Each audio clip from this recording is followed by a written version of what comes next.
Ama düğmeler İngiliz. Ben hiç anlamıyorum onlardan. Yani Ben anlıyorum. Düğmeler İngiliz. Yok zannetmiyorum İngiliz. Bak bakayım. Hiç zannetmiyorum. Onları dikenler dikiyorlar, buluyorlar bir şeyler. Yani bilmiyorum hiç.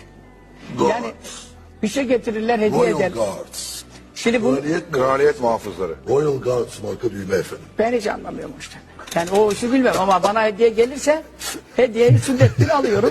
Hədiyyə sünnətdir, alıram, taxıram. Burada Murad Bardaqçının nəyə görə belə təəccübləndiyini bilirsiniz? Çünki bu düymələrə sahib olan Royal Guard, kral mühafizəçiləri, kral, kraliçə və ya şəhzadə kimi şəxsləri qorumaqla vəzifələndirilən mühafizə qrupudur. Onlar seçilmiş şəxslər olur və xüsusi imtiyazlara sahib olurlar. Xüsusilə İngiltərə kral ailəsinə aid olan şir fiqurunda Misir, Yunan, İbrani və bütpərəstlik dövrünə aid dərin mənalı simvollar var. Aslan fiquru İngiltərənin simvoludur. Aslanın altında olan 3 qızıl tac kral soyunu və İngiltərənin kral ənənəsini təmsil edir. Masonlar bu simvollardan istifadə edərək üzvlərinin güclü xarakterini, cəsarət və liderlik keyfiyyətlərini göstərirlər. Dünyanın bir çox yerində bunlara rast gəlmək mümkündür. Bəs cübbəli hoca və ya ona kral gerbli bu düymələri hədiyyə edənlər nə mesaj göndərirlər? Yoxsa bu sadəcə təsadüfdür?